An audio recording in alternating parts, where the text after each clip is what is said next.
So before we start this video will basically supersede yesterday's video on Mont Dan. His kit has been altered slightly.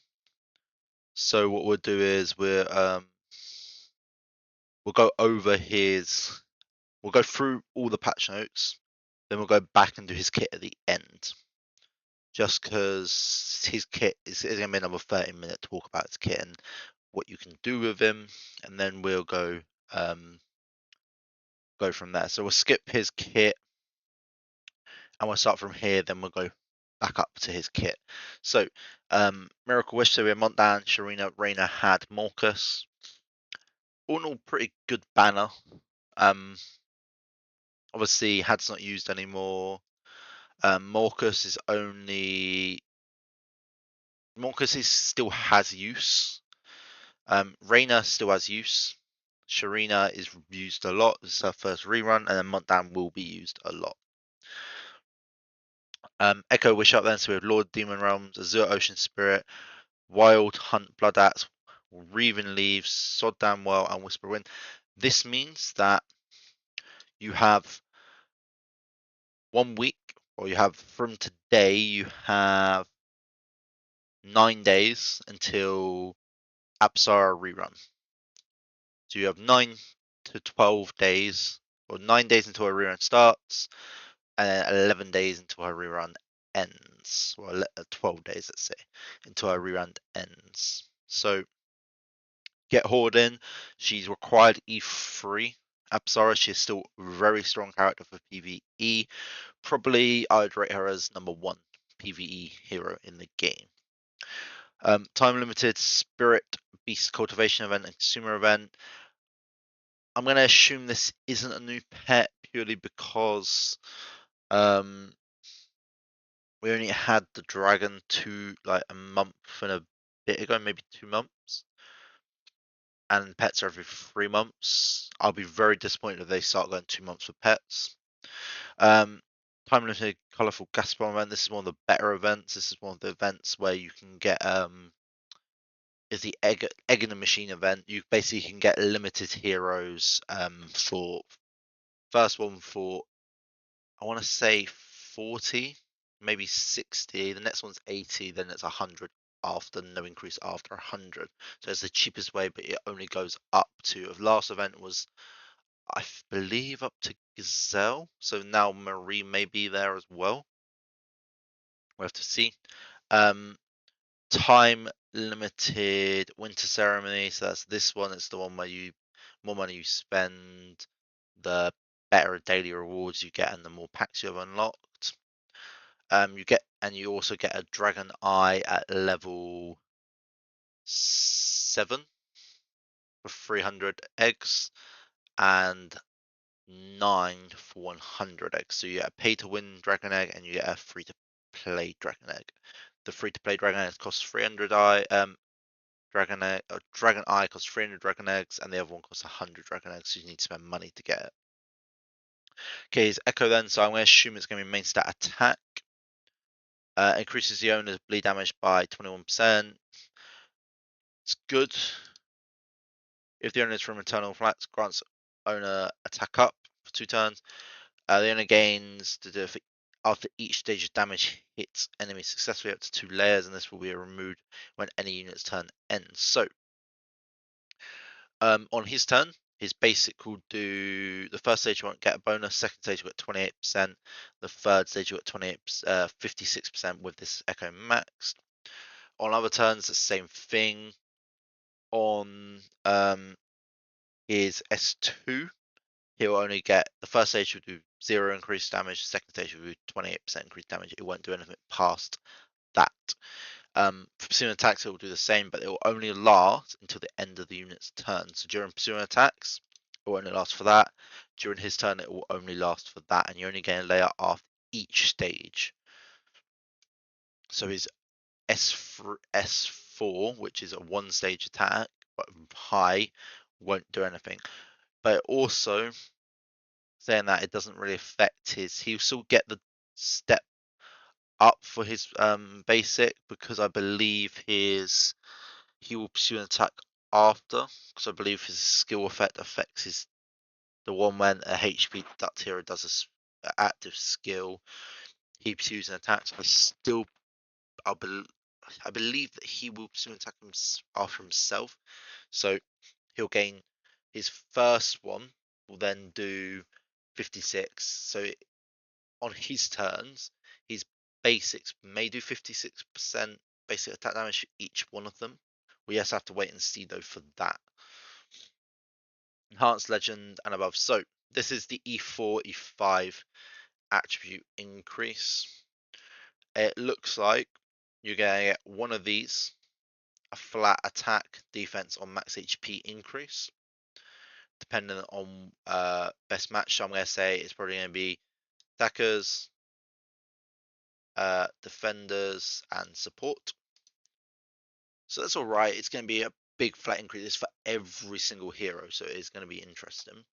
Then you have these five for E5. So I'm going to say it's probably going to be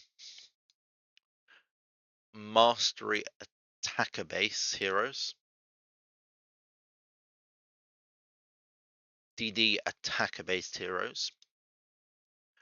These are probably going to be for all tanks. These are going to be for debuffer supports, and this is probably going to be for healing supports. But it may vary on hero to hero case. But this one here is going to be a lot harder to. If they were doing it on just base things, it'd be a lot easier to do how I said it. So basically, all attackers take these two, defenders only take this, and supports only take this. This is split by if you have a dot tag or not dot tag. This would be split by if you have a debuff tag or a not debuff tag, and then this is be for all of them. But then they could also do this and this based on it as well. It's gonna be interesting to see how they do it because someone like Boreas, he doesn't need any of these. He would only need crit damage. Someone like Gazelle would benefit massively from the mastery. Someone like Null would benefit massively from mastery, but also from crit damage. So there is a lot of if and buts. Obviously, mastery is better for Null because her mastery converts to crit damage during her special thing, but then she still needs crit damage for her normal attacks as well. So there's a lot of to and fro in for this. It'll be interesting how it is implemented tomorrow, and I'll be looking very closely. Right. So Mont Dan here has had a complete skill overhaul.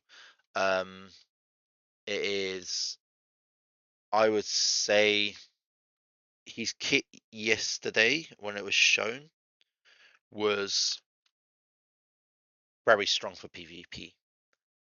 It was only lacking in PvE, and it was lacking in PvP for um, uh, immunity to control.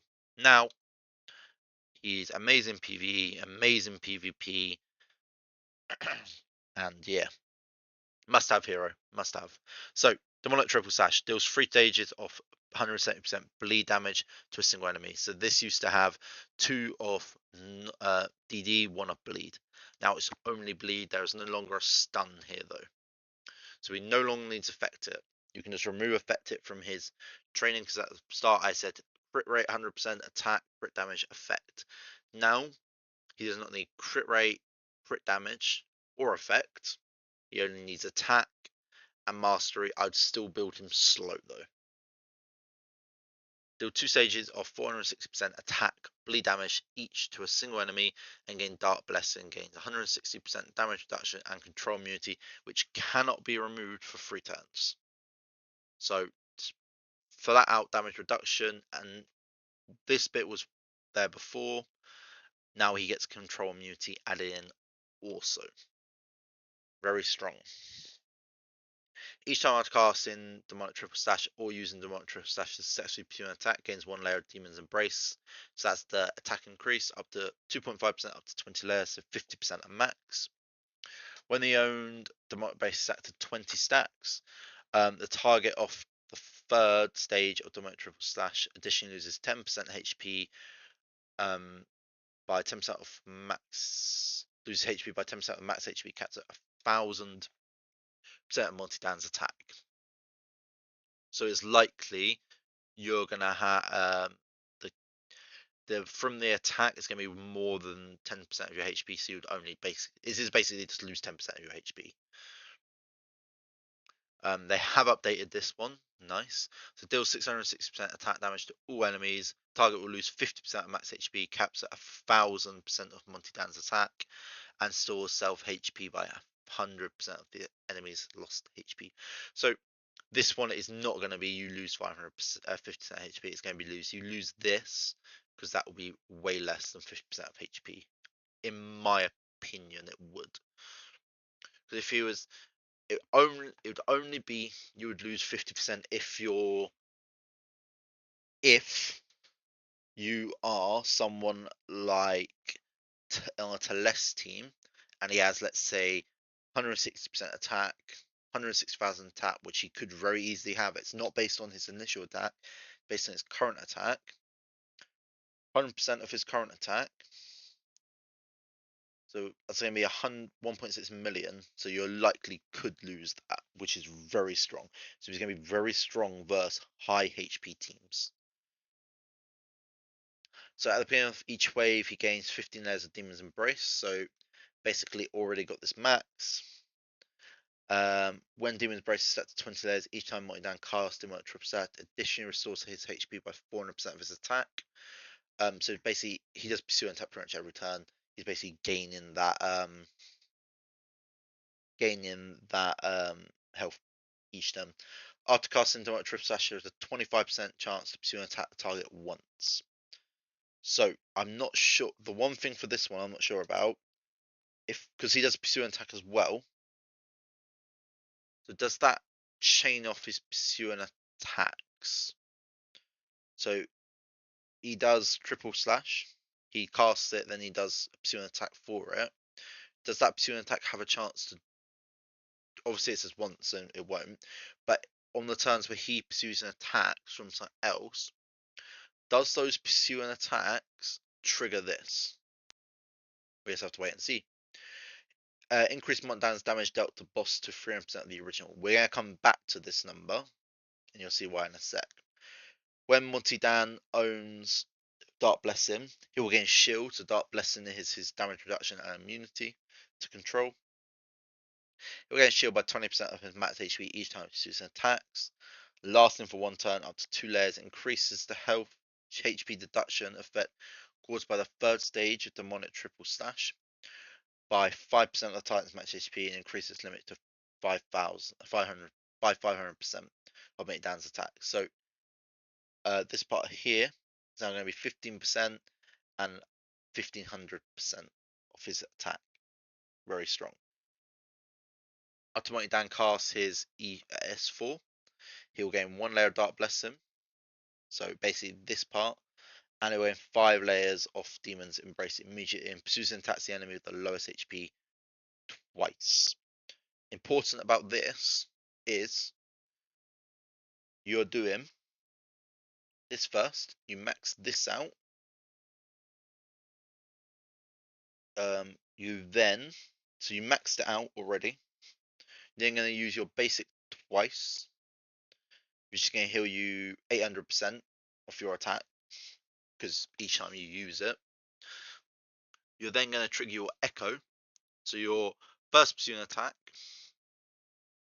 will go 28, 56, 56, and the next one will be 56, 56, 56, because this is one stage of damage, so it will increase your basic attack. On top of that, you're going to be reducing the target's HP by 50% of their max health, potentially 50%, and then additional 15% and additional 15%. That's going to be 80% of their max health wiped off of the lowest HP hero instantly. On top of that, you're still doing damage. I believe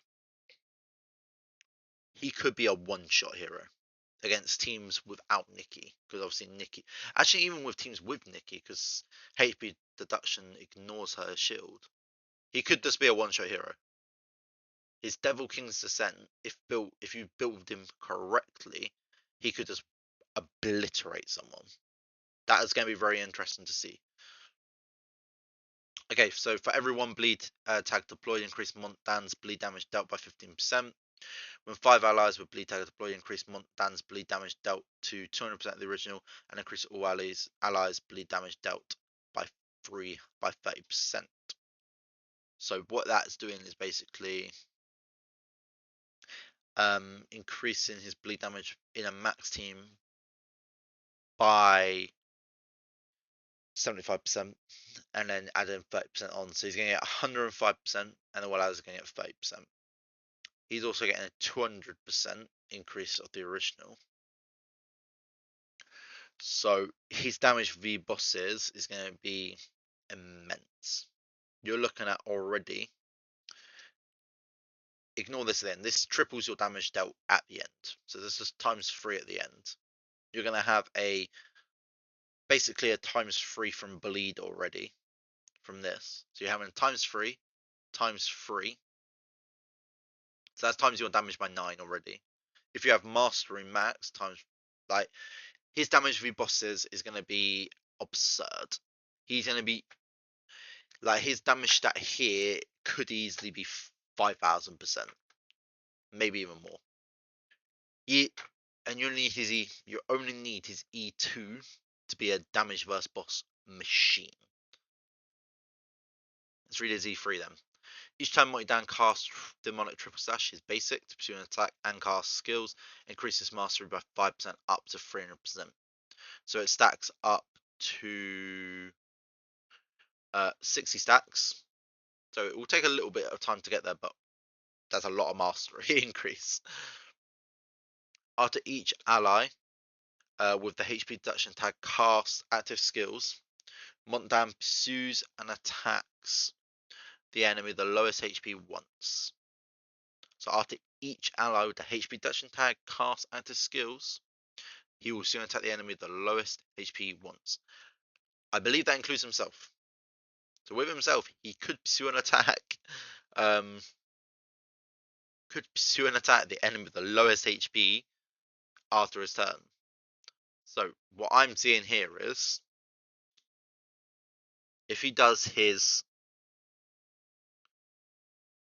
S4 straight away, I'm pretty certain he is going to pursue an attack the lowest HP guy 3 times with his basic.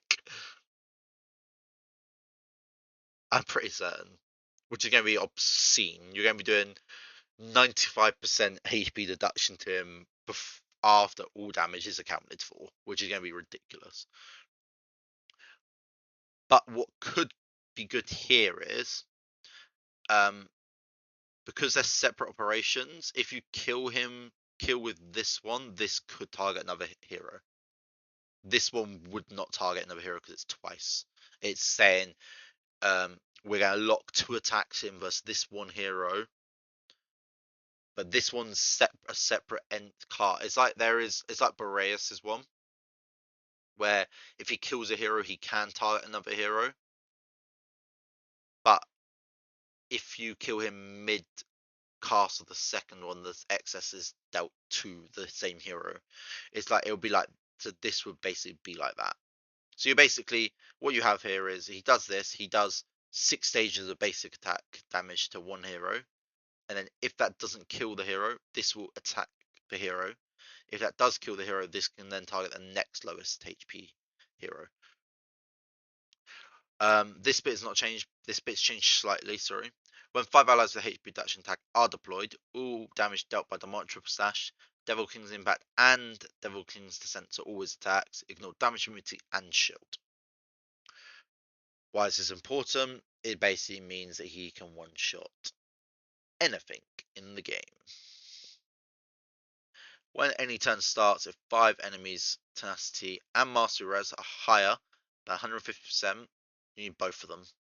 Mont Dan will cast Devil King's Descent once immediately. So, heroes this affects: Wukong, Penny, and Hanya. I don't think it will affect Kalania now. It would have affected Kalane before, but because she only gives 80%, it won't affect her now. Because I don't think there's. I think you could get 40% across on both stats for the team, but I don't think you can get 70% on the attribute steel team. Wukong is pretty much. This is basically. You do not want this to happen. If this happens, this is going to trigger and it's going to be game over. This is when any turn starts. Basically, if you have Wukong in your team, turn 1, this is before you act. He is going to do his S4. He's then going to pursue an attack twice. Not once, but twice. Before you start. You're going to lose one hero before you start, pretty much. After you have started, you're going to have your turn.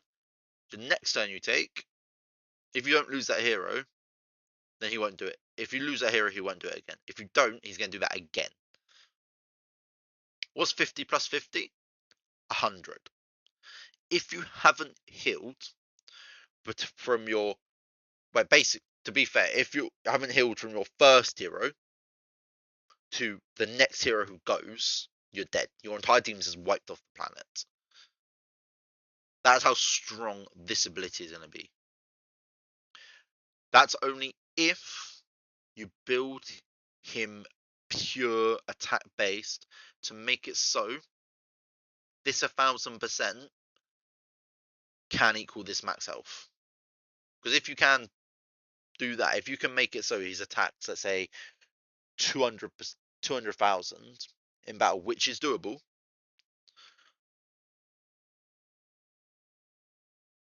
with the 50% here and the other stackings, then you're going to be doing 2 million HP deduction per attack. Up to 2 million deduction per attack. So basically, if someone has 4 million HP, they're going to lose that full 2 million. If they only have a million, they're going to lose 500,000. Like, you're basically guaranteed to half someone's attack. If they have no healing in that team, well, they're dead. Plain and simple, they are dead. The next time someone takes a turn, that entire team is wiped off the face of the earth. That's how strong. That's how strong this Devil's King Descent is on paper. No, it's not in practice. On paper, HP deduction is the only thing that bypasses everything. It bypasses Nikki's shield. It bypasses Marie's 1 damage thing. It bypasses damage immunity. It bypasses everything. On paper, this hero, I'm not gonna lie, on paper, if I saw this hero's kit, I would think this hero could quite easily be a limited hero. Quite easily get that limited hero tag. All you would need is God, what else would you need? All you would need would be some.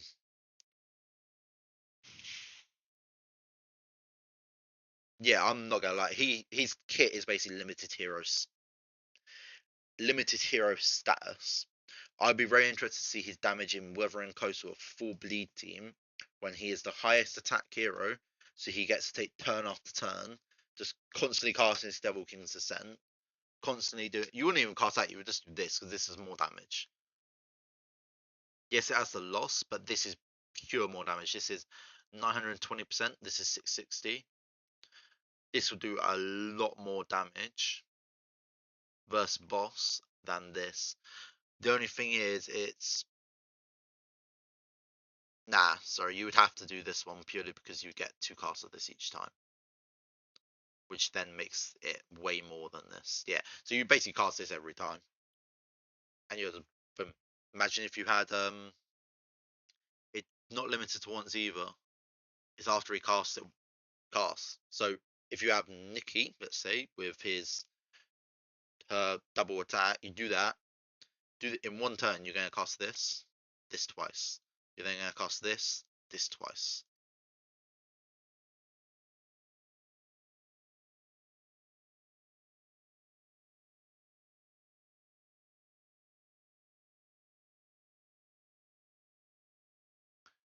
I'm not gonna lie, if this does do it, you may even get to do this twice as well more. So you could potentially, in one turn versus a boss, do this twice and this 6 times.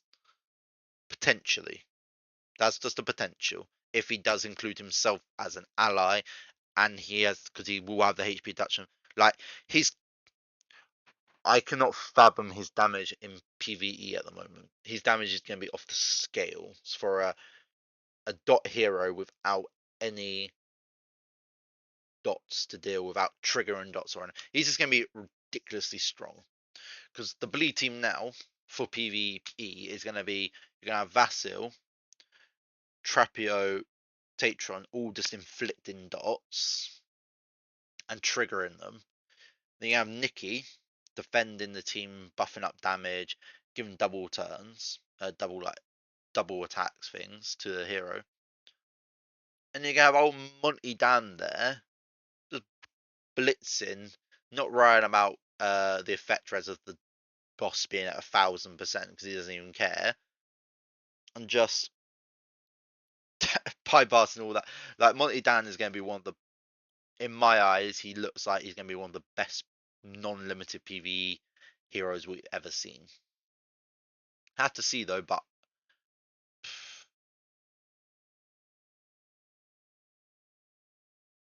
his damage is going to be ridiculous. So thank you for watching or listening, and I'll catch you in the next one.